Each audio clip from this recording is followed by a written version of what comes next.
Good afternoon, Tom Ginn, G-Force. G is for gratitude. Hey, today I'm really excited. We've got a guest that's going to be coming on in the next 15, 20 minutes. A little conflict in our scheduling, but I just wanted to come on early today and just talk a little bit about gratitude. And our guest today is Amy Novonty, Dr. Amy Novonty. And she's going to share some pretty powerful information about breath and health. And we're going to be talking a little bit about mindset and gratitude and how that plays a big role in our health. And we're going to share a little bit about Amy's talents besides her professional, her health practice that she has. We'll talk a little bit about her talent with the calendar. Unbelievable lady with the camera. So I really look forward to that. But today is, G is for gratitude. I'm so grateful for this moment. I'm so grateful that I have another day to make a difference. That's where my heart, that's where my mind is. How can I serve and help other people? And gratitude is one of those principles I use in my coaching. I use it in my own life, first of all. When I was introduced to gratitude, I just thought it was just a feel good, sound good concept. But in reality, it's part of the law that we have to operate in. And I won't get into a lot of detail and that, but gratitude eliminates negativity. It negates it. Keep in mind, we can only hold one thought at a time in our mind. So if we're thinking negative, it's going to what? Affect us emotionally, physically, in many ways that are not good for our well-being. But when we can change our thought to something positive, when we say gratitude, it could be the littlest thing. I'm so grateful that somebody was able to think of and how to create a pen. If you really think about it, it's a pretty big deal, and it's a positive thing. You can't be grateful about negativity. How can you? They're in contrary thoughts. So if you're down and you're not feeling good, you've had a setback, you've had a loss, some sort of disappointment, go to a place of gratitude. Find that one thing, and then every time you think of it, you notice that immediate emotional, joyful feeling. And it negates whatever just happened. It doesn't mean it's going to eliminate a situation, but it gives you an opportunity to step back and learn to respond versus react. Because if we stay in that negative place, we learn to stay in the area of fear and reaction and run, all the negative things that fear generates. So, and that's a downward spiral all the way down to disease. So when we're in a state of gratitude, and it's a learned discipline, on the surface, it sounds good. And when we think about it, it feels good. But find that one thing or two things that when you think of it, you immediately have a totally uplifting feeling. And in my coaching, when people have that first thought, that tells you what state you were in, a positive or a negative, your first thought. If I said a word, you would have an immediate first thought. It's either going to be a positive thought or a negative thought. And if it's negative, you got to learn how to reframe your thinking just like that. And that takes work. People say, well, Tom, how do you stay at such a high level of energy, excitement, enthusiasm? It's my nature to be this way. I didn't make it a goal, as Glenn Morshower talks about. It's your nature to be joyful. It's your nature to be successful. It's your nature to be happy. You don't have a goal to do that. That's telling you don't have it. That's a lack. And you can't move in a direction in an area that's contrary to an outcome you seek. So how do you get in harmony and balance See, our thoughts are energy. The universe is energy. Everything around us is emitting energy. Everything is in motion. Even this cup, even though if I set it on the table, it's sitting still. But if you look under a atomic microscope, it is moving. Everything's in motion. And as Einstein says, a thought is energy, it's physics. It goes out into the world, and the universe, there's no vacuums. It's instantaneously replaced with like energy. You can't replace, when you put something out in a positive or a negative, like energy is going to fill that space. So we have to learn and understand and feel your feelings. What do you notice where you're at? We are emotional creatures. We put labels on those things, from anger to love and everything in between. Those are emotional vibrations. There's infinite amount of frequencies or vibrational levels in each one of those categories, and we get to control it. We get to control it. And the question is, how do you do that? I'll share this with because today I'm so grateful. I'm a blessed man. I got a beautiful wife, Kathy. 33 years, 34 years this year. She came into my life, and it's been a blessing. And I'm so grateful for that. But here's what I'm really grateful for, is what she's been doing the last 20 years. Is how do you get to a state of gratitude? How do you get a state of positivity? How do you get to a different state? We need to find time to be quiet. Be still and know. That's a spiritual principle. It's also a physics principle. Learning to get still is so important. That's when we get to see ourselves. We can hear the intuitive things. We can actually think for the first time. See, right now we're stimulated by noises, sound, smell, sight, touch, taste, our physical senses, and they are the ones that are triggering thoughts, and they're just going off, and in many different directions. 1 second will take you over here, and another second will take you here. Now you got to go figure out how you're going to pick up the kids, and when you're going to go grocery shopping, and how do you respond to your boss, and blah blah blah. We can go on and on. We need to find a time that we can settle down. Gratitude is one. It takes that chatter away. It brings the energy down to a positive state. And so my wife has been doing this for 20 years. She goes away for 10 days in solitude, a sabbatical.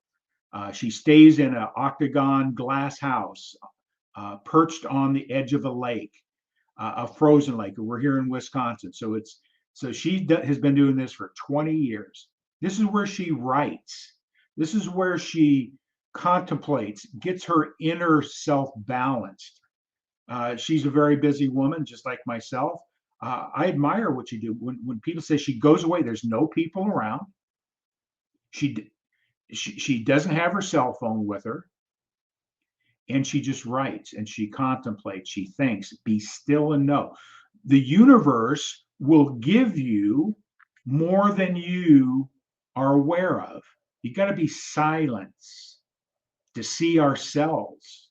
We got a couple of comments coming here. Just want to acknowledge. Good Friday, Mark. Good Friday. Thanks for jumping on. Push and share this out. Amy's coming on, Novonty, here in about 15 minutes or 5 minutes, maybe. Thank you for your comment. Push and share this out. And I just want to share, how important being still is, being grateful for this moment. Take a moment. See, our life is like we're on a raft in a whitewater river.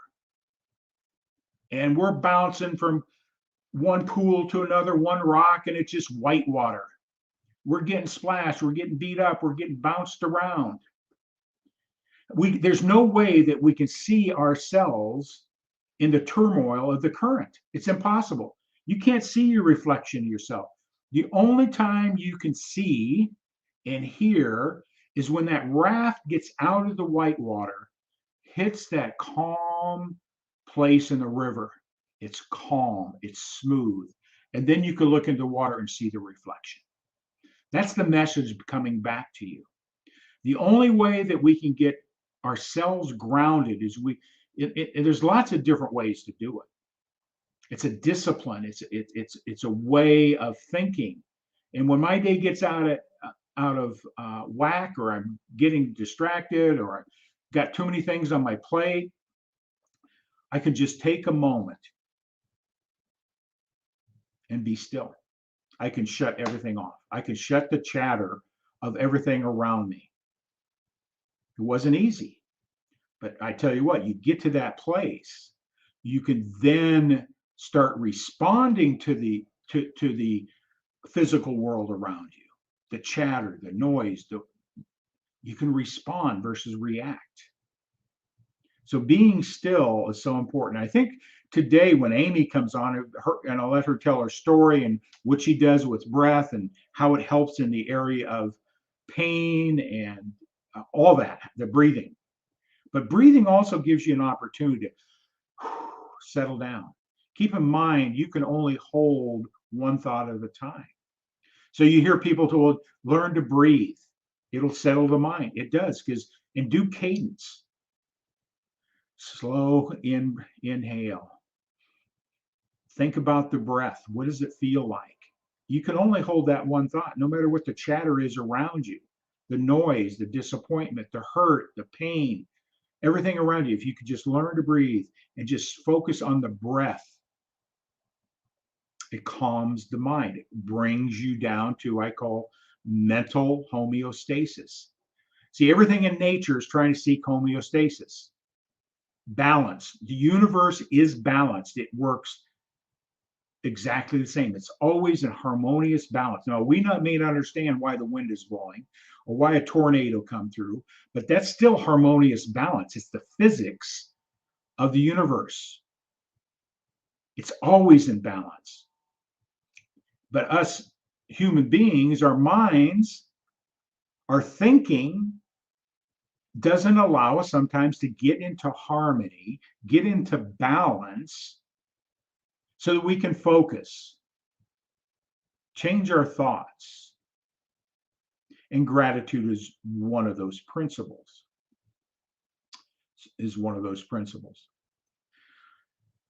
So today, I'm so grateful. I like to have fun with this. I just got a phone with a colleague here a little bit ago, and she says, what are you up to today? And I says, I took Kathy to her retreat center, where she's been doing this for 19 years. And I said, I'm such the luckiest guy in the world in so many different ways, having her in my life. But I have fun with this. Is that I'm so grateful. So when I go to pick her up in 10 days, I got a brand new relationship. I got a brand new woman in my life. Same essence, same heart. But I can't wait to see how she has come back, reformed. This is where she does her writing. She's a magnificent writer. She's publishing her first book this March. We got the final cover. Now we just got to get our ESBN number, and we're going to market with it. And she's using this in principles, which she does in her consulting and the industries in. But she also is a beautiful writer in the area of poetry and prose and deep thinking. Phenomenal writer, in-depth woman that I learn from every day. And so I'm grateful for that. What are you grateful for today? What are you grateful for? I'm going to pose some questions here. Oh, before I'm just going to make an announcement. I've been working in the book, The Go-Giver. Bob Berg, one of my business colleagues, I'm associated with Inicea, which is our corporate sponsor, not a formal sponsor, but this is one of the things I do is help people better understand taking control of your life economically, freedom and all that. When we work for somebody, there's nothing wrong with having a job. But ASEA that's our corporate sponsor here. It allows me to do what I do and many other things I do. And so I'm grateful for that. So any one of our colleagues saw my live stream working out of Bob Berg's book, The Go Giver. And she knows him personally, known him for years. She sent him the link and said, and he saw it, and he was so grateful that I was using his book and talking about what he's writing and how he's influenced these principles he talks about, how they're changing people's lives. It's not just business. Life is a business. See, people get it all wrong. You gotta have a plan in life, just like a business. What do you want? What do you don't want? How do you make your relationships better? It's like a business. Life is like a business. That may be a foreign concept to you, but if you think about it, it is. It operates. It's either you're going to do the right things and have success in your life, emotionally, spiritually, physically, all those areas, no different than business. You change something in that plan, and if your plan isn't based on law and with purpose and vision, we live a life of anxiety, frustration. We're like this all the time. We're in the whitewater raft the whole day, our whole life. And we can get to a state of homeostasis. We can get out of the whitewater rafting and get to where the river gets calm. Then we can see, then we can hear, then we can feel, and let our intuition work. A lot of people say, well, Tom, that sounds hokey pokey. It's not hokey pokey. It's all science. It works. As a man thinketh, so he becomes. As a man thinketh, so he becomes. What are your first thoughts? It tells you the direction you're going at this moment. Where's your bus headed? So everything around us is stimulating a thought or mental activity. And a lot of that mental activity, how we react to it, is based on internal programming. And we've been triggered. It's a trigger that causes you to react or respond in a way that may not be to your best interest. But we've been conditioned. We keep doing the same things over and over again, expecting different results. And myself being a person, I'm grateful that I've had some very significant people come in my life. But I'm more grateful for the fact I had a level of awareness, knowing that I was not in a good place in my life. That could be spiritually. I've had some great people who've come into my spiritually, brought me a new level of awareness. I've had people in business come into my life, gave me a different focus, new level of awareness, got my ego out of the way, gave me a new level of awareness, gave me new purpose and whys. People have come into my life for health reasons. My wife is one of them. She's one of the most disciplined people I know. And the reason she is so disciplined, she knows what she does not want. These are little pearls of wisdom. People, I don't know what I want. But I guarantee you, if you sat down, you know exactly what you don't want. Move those out of the way, and then you'll see, hear, feel what you really want. So we have our guest on. So we had a little bit of miscommunication. I'm going to bring in Amy. Hi, Tom. Hey, hi, Amy. How you doing? I'm good. How are you? I'm doing fantastic. I was just waiting for you, and I'm talking my gratitude, and and principles I work around today, but I'm excited to have you on again. So I'll let you get settled in, and you got Can good you sound. hear me? Yep, we're doing good. I lost you. I hear you. You're good on my side. I lost you. I'm gonna.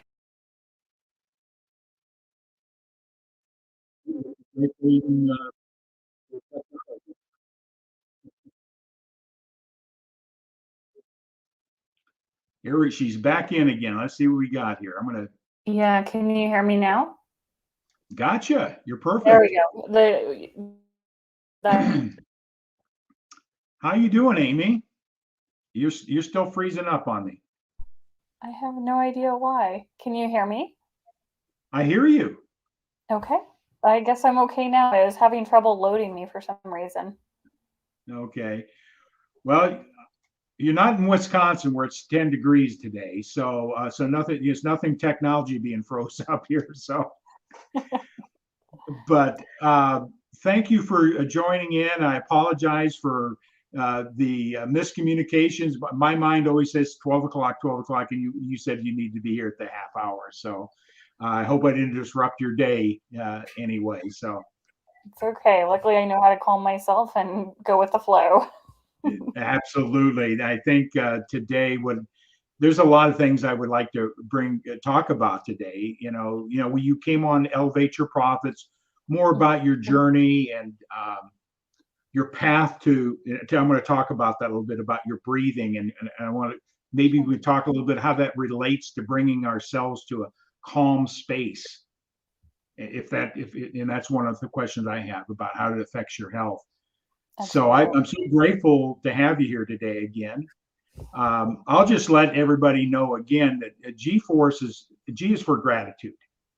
In my personal development journey and my personal development coaching, there's a lot of principles or laws that once we understand how they affect us and how we can get what I call a mental homeostasis. And I found in the beginning when it was introduced to me, the principles, the law of gratitude, my own thinking got in the way here. And I said, that sounds good. That's a good thought, feel good thought. But when you really understand the power of gratitude, it changes everything. That's how I get myself. I was talking about homeostasis, calming down, go to state of gratitude. You can't hold a negative thought at the same time you get a positive thought.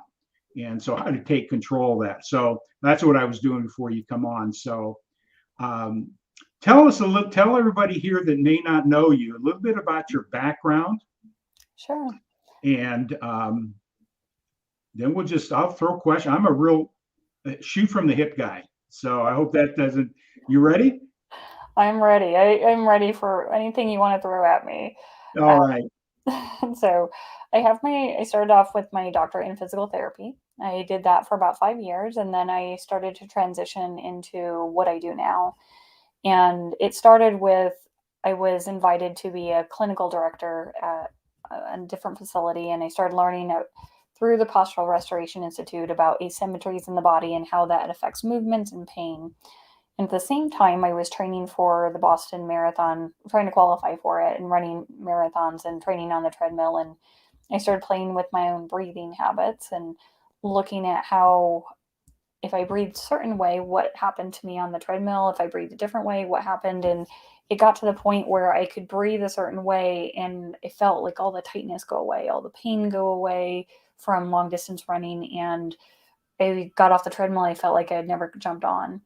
And so I started realizing that it wasn't just breathing itself, but it was what I was doing to calm down my nervous system to release muscles throughout my body. So it was breathing plus a combination of how I positioned my body.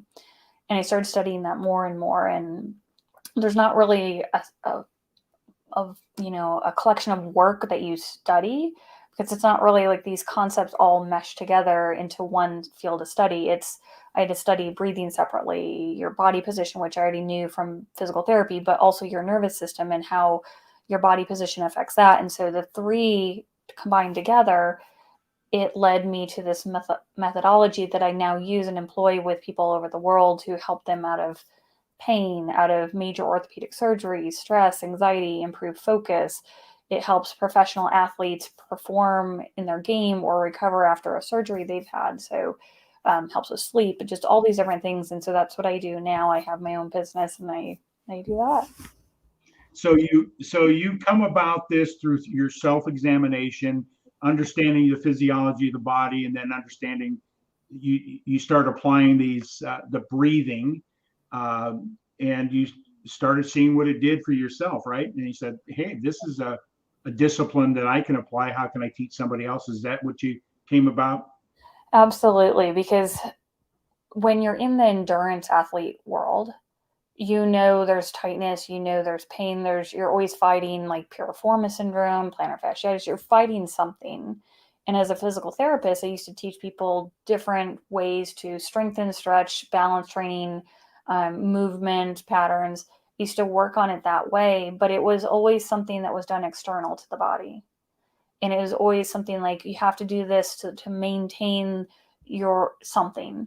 But what I do now, it's let's change your inside, let's change you internally.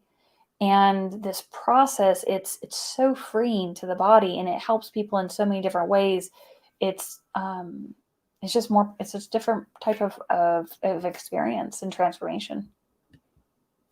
Before you came on, I wanted to talk about, I'll share with you.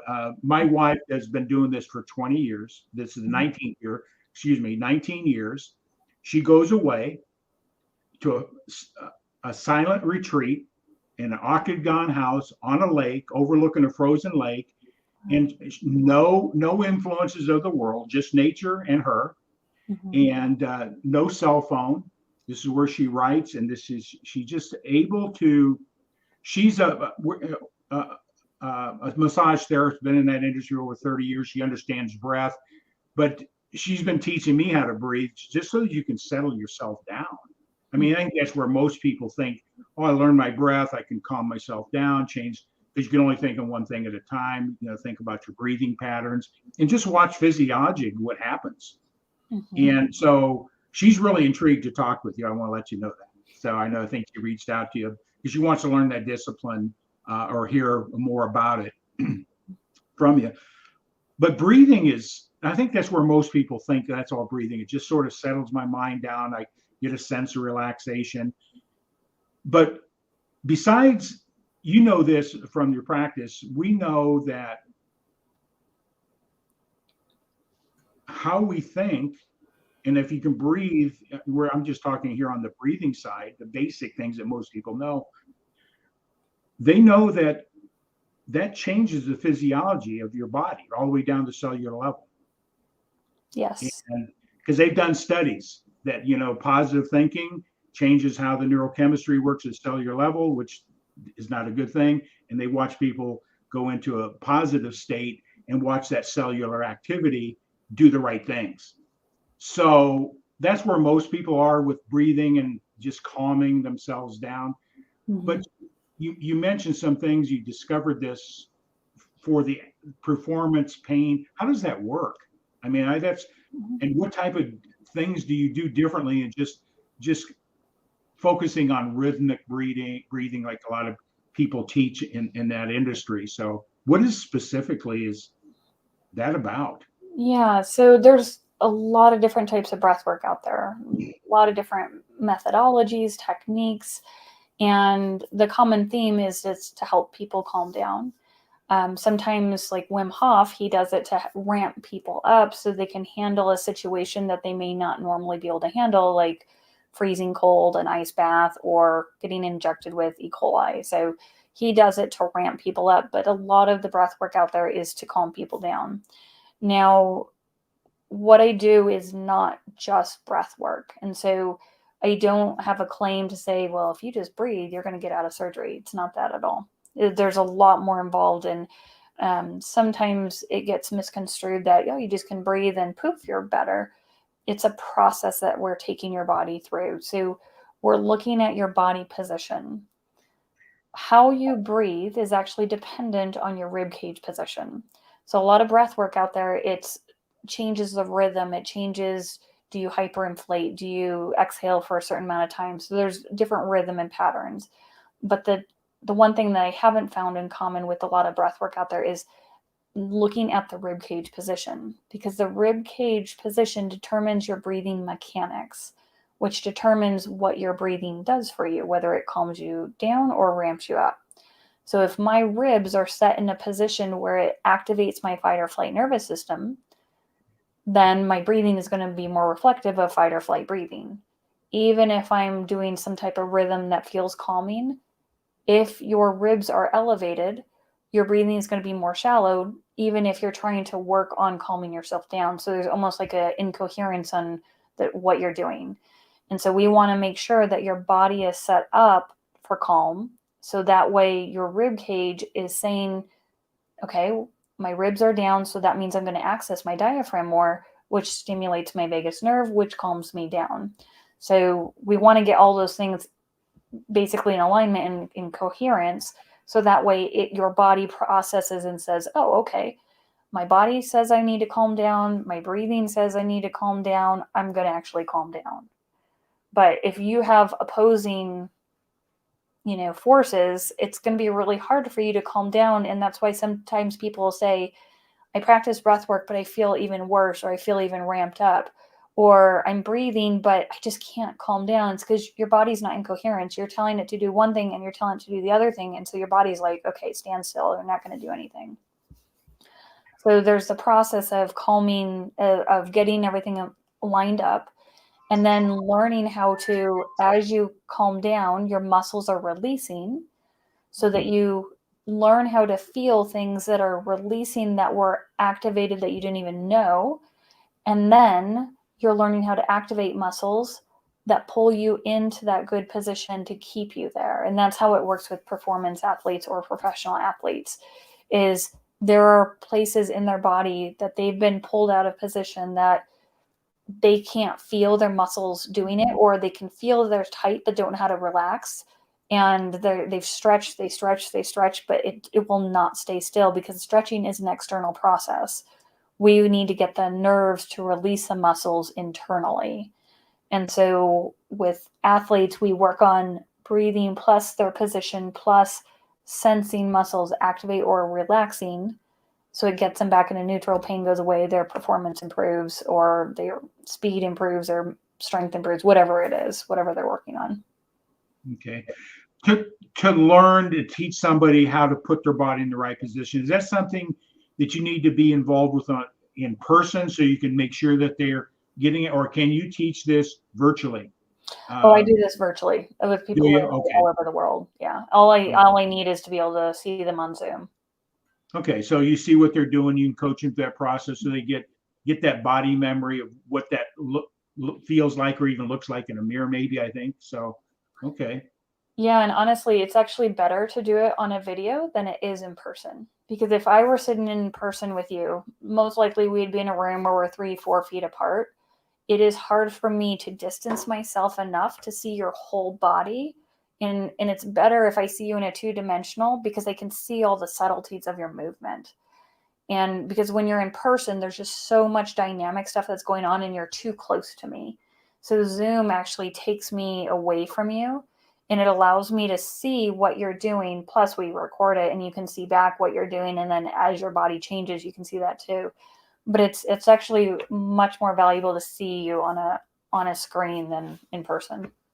That sort of sounds like, I'm a heavy golfer, and a lot of time you go through, you get a physical train or a physical coach showing you the technique and all that type of stuff. But the best learning is see that technique over and over again. It's mind body memory. Is that sort of what happens when people see their own position? They can visualize what it looks like in themselves by seeing those recordings. Sort of the same principles that athletes use. Yeah, so there's some of that they can see themselves, because most people are unaware. Excuse me. Most people are unaware of their body position. So there's a sense in our body called proprioception. It's where your body is in space and can you sense it. A lot of times we don't always have an acute awareness of it because our mind is on other things. We don't really pay attention. As long as we're not in pain, we're not paying attention to our body. But when you have a video of what you look like, and this happens to me too. I mean, I'll video myself and say, oh gosh, I really got out of position. I'm ramped up and I need to fix that. But we're distracted. So the video helps us bring us back into reality of where our body is positioned and what we can actually do to change it. Wow. There's a lot of pieces to what you've learned. I'm in sort of awe at the fact that seeing that and helping people change those body positions. So pain, how does that work with pain? I'm very curious about that. So when you learn now, is different postures for different pain in different parts of your body, or is it the same posture and same breathing no matter where the pain is? Um, Let me Let's answer say you it. had lower back pain. Would you Kind hold of, go ahead. would you hold yourself in a different posture than and breathing than if you had pain in your shoulder, or use the same Uh, physical positioning? Let me answer that. Let me answer that in a way that I can explain it. So when you have pain in anywhere in your body, and we're talking about orthopedic pain, not necessarily like you have a tumor or an organ pain. We're talking about like you said, shoulder pain. That type of pain, it's a signal from your body to your brain that something's out of position. Okay, so what do we need to get you back into position so things are working appropriately? If you think about your body, your skeleton, the skeleton is in a certain position based on the muscles holding it there. And there's some ligaments and other passive structures, but basically, your muscles put you in a certain position. Well, what controls the muscles? The nervous system controls the muscles. So, if we're going to impact a change, we need to change the nervous system to create a change in your pain and in your body position. Now, something like your shoulder, what is the problem? Well, you have to look at that. Most likely, your rib cage is out of position and your pelvis is out of position. And that's going to affect the spatial orientation of the joints that make up the joint that makes up your shoulder and the shoulder girdle. And so when we're looking at that, okay, well, what do we need to do to get your ribs and pelvis back into position so the shoulder gets into position so we can train your muscles to either relax or activate to hold you in that new position that would be considered neutral. Now, your shoulder pain may be different than my shoulder pain. So I'm not just going to have, like I said before, it's not just sit here and breathe. There's going to be a lot of different things that we do to get your body to sense the position it needs to be in to free up your shoulder. So I might have you seated, I might have you lying on your side or standing or on your hands and knees. It's different for everyone. And Okay. there's not just one position because you're unique, your history is unique, your social history is unique, everything about you is unique. And I don't know how you tick yet. Wow. Okay. So that's amazing. Just all the complexity of it, and then help guide somebody through it. So I'm in awe of the fact that you can see that and guide people through that process. And I think it's sort of what self-discovery on themselves when they recognize when I'm in that position, Mm-hmm. I get pain. If I'm in this position, another position, and breathing, I don't get it, or it's minimized. Mm-hmm. Um, so let's say somebody's is in a lot of pain, and they're on meds and all that stuff. A lot of people seeking out because they want to get away from the adverse effects of the medication that's out there. I Yeah. mean, it has a place, and I'm not downplaying that at all, but we all know at some point in time that it's can do more harm than good over the long haul. So, are people seeking that? Part of it is so that they get a solution, so they can get out of meds.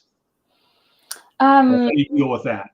like when they're coming to see me, you mean? Yeah. Hmm. So medication is a very, very common reason why people do come to see me. They want to get off of it, but a lot of people, their main motivation is they want to live their life again. They want to go back to playing golf. They want to pick up their kids and they want to do laundry or whatever it is. So they want a natural solution.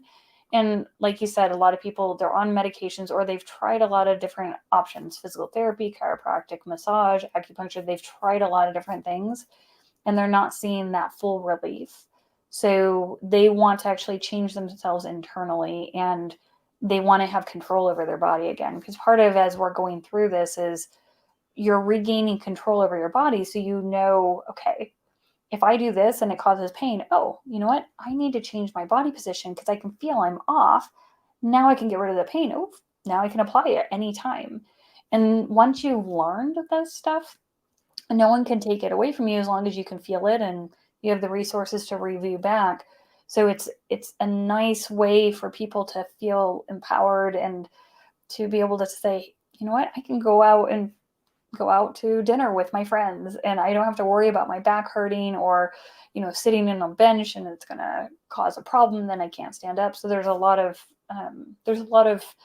goodwill in that. And there's, you know, it's always about what are someone's goals. Yeah. You know, people, you know, different modalities. You mentioned a lot of them out there. There's our health is at least built of 5 or 6 different pillars. You know, hydration, sleep, nutrition, all those things. So working with somebody that has the pain, and working with a practitioner or modality, let's say, do you collaborate with, let's say, their acupuncturist or their nutritionist or anything that so that everybody's getting on the same page so that they make those modalities be more effective? Do you work in that capacity? Oh, absolutely. Absolutely. If someone is working with someone, I never want to take anything away from someone and say, hey, if someone's helping you, by all means, continue with that person. If they want to talk about what we're doing, absolutely. I want to make sure, I mean, top priority is someone gets better and they feel better. So however that looks, I am game. Good, good. Yeah, that's because it's, you know, overall health, there's no one thing, Mm-hmm. right? There's no one thing. It's a No. combination, everything. And, you know, I believe part of our health issues and how people respond, it starts in how they think. You know, the power of our mind is so important. And, you know, if you think you're going to be healthy, you're healthier. But if you think sick, you become sick. You Absolutely. know, so yeah, holistically, I think the approach and then putting this different disciplines or different techniques, I think is amazing. And my wife and I, we've been in this space for 34 years, and we have our own wellness center, and we've had nutritionists, we've had medical doctor acupuncturists in our center, Mm-hmm. and you know, Kathy's taking courses on what we talked about earlier, basically the calming ability of breathing, but nothing at what you're doing. I think that's a discipline in itself because you know the physiology. What do they call that? The how bodies move. What do they call that in science? Uh, Um, kinesiology, how the movement. Kinesiology. So you being a physical trainer, so you know the kinesiology and how everything's supposed to work, right? In optimum space. Yeah. Yeah, so that's a whole different discipline, yeah, but you know, can I ask you this question? Sure. I'm going to ask you a question. We'll move a little bit off the health thing Okay. because I'm a photographer from the past. Mm-hmm. Okay, had my own photography. I picked up my first camera when I was in the army, and I had a dark room. It was film days. I'm going to date myself. People say, what's film, right? What is Kodachrome?" You know, I come Mm-hmm. from that age, black and white. So I picked up my own camera, and I had a passion for photography and had my own photography company here in Madison for about 10 years until everybody got one of these. And people think they're photographers and a little software, and they think they are going to be Ansel Adams. So um, I love your work. I got your calendar. I got it. I'm not marking it up at all. I got my work calendars on my computer, but your work is phenomenal. Thank you. I appreciate Amy, I just want to let people to encourage that, see that creative side it. of you. Yeah. Tell me about that journey. Because I Um, know what you're doing on a professional basis. You have to love what you're doing, right? absolutely. And serving and helping people. What got you to the place of be able to take that creative piece of you and translate it into a photo. What was that journey about? Ever since I was little, I was into arts and crafts. I used to be a big drawer, and I used to paint. And when I was a kid, I'd enter contests and win everything around. Um, so I was always into art, loved it. And then as I always liked photography too, but we couldn't afford cameras and stuff like that. So it wasn't until I was in my mid 20s where I was gifted a camera, and I didn't know anything about photography. I'd never taken any courses or anything. And so just had it on the auto setting. And so I'd go out hiking and just play with it. And then uh, back in end of 2015, I joined something called Arizona Highways Photoscapes. It's a nonprofit that does photography education. And I still didn't know anything about photography at the time, but I had gone out enough and, played with the just auto setting and shooting photos. And as part of that organization, I was helping with the logistics for some of their workshops, their educational workshops. And so I would assist the professional photographer in any of the logistical part. And because I did that, I was able to just sit in on the courses and attend to people. And so I remember the first course I helped them with, one of the first ones, Photo 101 in 2016. They had a little pamphlet and said, we need someone to edit this. And I know English language pretty well, and I can write.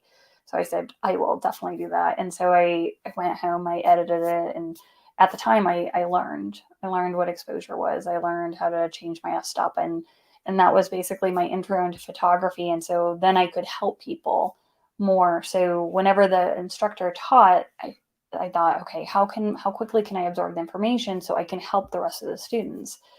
And so I just helped with a few of those workshops, and then I just started practicing on my own until 2018, so for about 2 years. And then I was hired to keep a photographer out of knee replacement surgery and a rotator cuff surgery.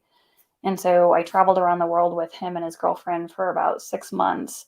Oh, And wow. so I had a lot of time where I would coach him to keep him out of pain. And then wherever we were, I could go off on my own and practice some photography. And so I did that for about 6 months, and it landed me in Antarctica, the Arctic. And that's when I came back and I started my own business, and even had a photography art gallery showing last year.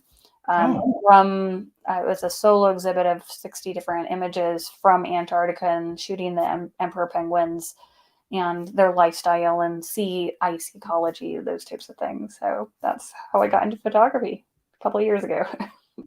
I'm a creative, and I don't sing or dance or play a musical instrument like that. I love it, but that's one medium that I was able to express what I see. I can capture with the lens, and I think that's what you see. You see it before a lot of people do snapshots. They just hope something comes out.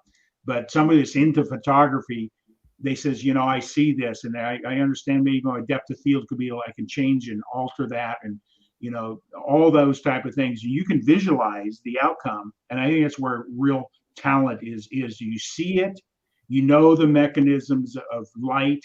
You're painting with light with the camera. You're just capturing, you're just controlling the light with the mechanism, basically, through focus and shutter speeds and aperture and all those things. Um, that is in itself. Do you see it before you take it, or do you say, I'm going to do this and see what I can come up with? What's your approach? Um, What do you think about when you're ready to take a picture?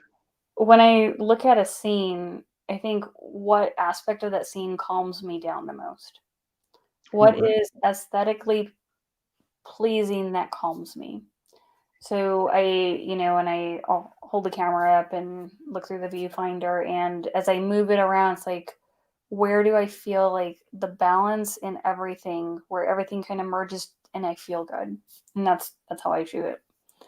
Same thing with animals and stuff. Animals, it's a little bit harder because they're moving and usually aren't very cooperative when you want them to pose. But I can see, like, I'll watch the animal behavior, and that's my favorite type of photography. I'll watch what they're doing, and it's like, okay, as they're moving through their environment, what background is very calming to my soul and allows me to capture them to demonstrate that. And so that's kind of how I approach it. Okay.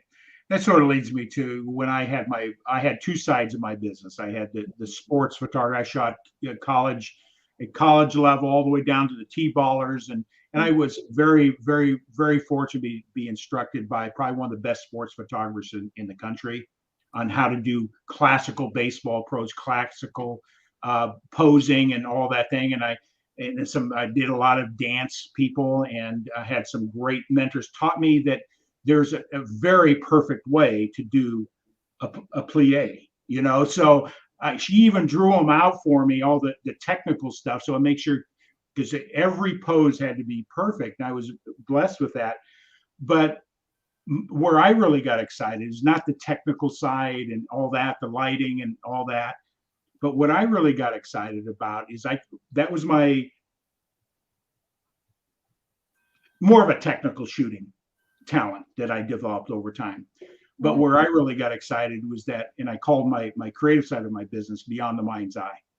I would look at something, what do most people see? How can I capture that image beyond what most people see? And I did a lot of macro photography, flowers and those type of things that I could probably sometime share that with you. But that's sort of how I look at what's beyond the mind. Most people see things. You don't see that. You understand balance. You're looking for a feel. And, that's the difference between a gift and talent. Mm-hmm. You have a gift. You've developed a talent, but you've got a gift.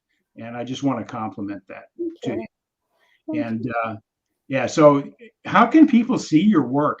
We got your, is this the right information about that scrolling across the bottom here? Yes, looks like it's right. Yep. amysimpressions.com for photography, and then the PABR Institute is for the healing business. So that's correct. Yeah. So I'm in awe of anybody that has that creative genius, and we all have it. Everybody has some sort of creative genius within them, and I encourage people in my life and my coaching, find it, because that brings you what? It brings what does it bring to you? Brings peace. It brings a sense of calm. It's an outlet. I think I agree with you. Everyone needs to have that. As I say, you want to fulfill yourself physically, intellectually, and creatively. So it's every aspect is important. Yeah. So, we interviewed you before more on the business side, and we talked about people need to hear this. That's all about. Just through awareness do we have an opportunity to change ourselves, whether it be physically, emotionally, psychologically, on all those areas. And the world needs a lot of Amy's out there. So, and I think your art is a soothing thing. And I just encourage people to embrace our nature. You capture what nature, but a lot of people don't see. You've been fortunate to be on where have you traveled? Some places exotic places, dangerous places, I'm sure. Yeah, all over. I've been all the way to Arctic Norway, Arctic Finland, Greenland, Iceland, and then Mongolia, Australia. I've been Antarctica, Argentina, all over the place. Fiji, like just you name it. The only continent I haven't hit yet is Africa, which I'm going to try to rectify that pretty soon. Wonderful. I can't wait to see that work. Because my program is around gratitude. Mm-hmm. In your philosophy of life, where do you hold gratitude for? What are you grateful for? Oh, I'm grateful for everything. It's very important for me, and I don't take a lot of things for granted. I'm grateful every day when I wake up and I feel good. I'm grateful even for the days that I don't feel good, but know that I'll get through it. I was grateful when I got COVID. I was, because it allowed me to travel to Iceland. I'm grateful, when I have a comfortable bed, for when I have a house over, roof over my head, that I have friends that I can connect with. Every single day. It's very, very important for me. Yeah. And this is things I've learned. We take things for granted, right? And when we have difficulties, it could be an ailment, it could be a setback, a loss, or whatever. And when we understand that this moment is the most important moment of our life and cherish it, no matter what the external world is giving us at the time, it could be a loss of your house in a fire, or it could be a natural disaster, it could be a loss of a loved one. But if we can get to that space of gratitude and recognize this is the most important thing in my life, and how we respond to it is so important. I always like to ask people that, where does gratitude? We hear, because I've been in personal development, I've interviewed a lot of people, and people talk about goals and this and that. But when you listen to people that are making a difference in the world, whether it be professionally or through the arts or their talents, in that, a common part of the vocabulary is gratitude. Yeah. Do you hear that yourself? Absolutely. Totally. And I'm completely in agreement. It's amazing that you focus on it, and sometimes it can come across, people might think it's a fake thing or you're just saying it, but when you really realize that nothing has to be given to you. It really doesn't. You mean, just because you exist doesn't mean things have to be given to you. But when you change it into, you know what, I can work hard to earn something, I can show kindness to earn something, like I can be appreciative, because nothing is forever as well. So that's another reason to have some gratitude. Yeah. Well, Amy, I know you're busy. I know that we get miscommunicated our times a little bit. That's my fault, because now I reflect back on our communications. My mind, you got stuck at noon, and you give me that at the half hour start. But I appreciate you more than you know. I watch your live streams, and you bring a valuable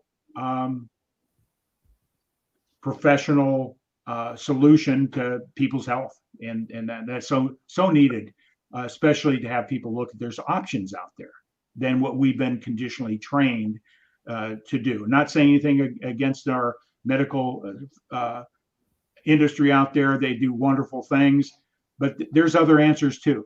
I think I've taken a whole, our body's an amazing thing. It has the ability to heal itself if you get the right tools, right? Absolutely. So. And we need all the help we can get too. So everyone has its place, everyone has its part. So, just cherish everyone on your healthcare team. Yeah. And in parting, I hear we about 45 minutes. I'll let you go here.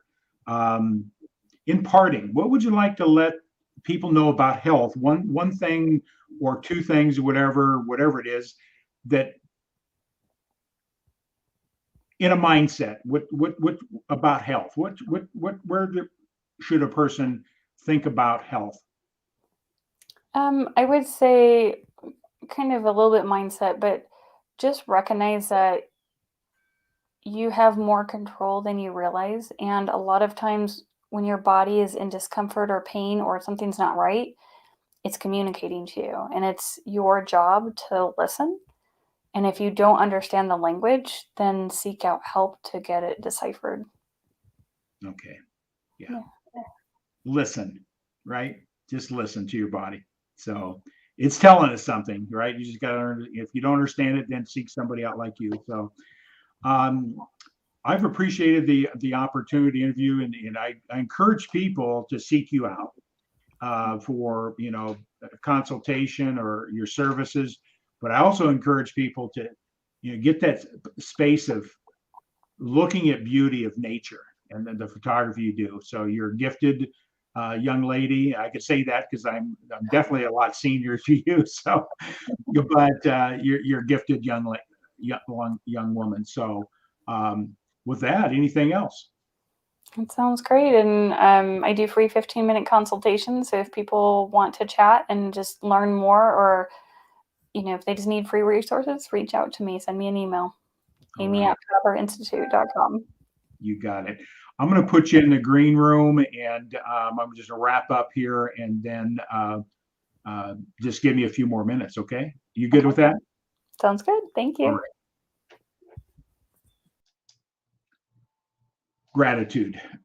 Just having people like that cross your paths, they are a light, uh, bringing value to the world, not just in a professional manner or in the area that she works in, but her creativity.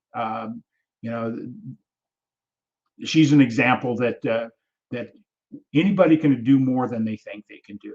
And with gratitude, I'm grateful that she's crossed our paths.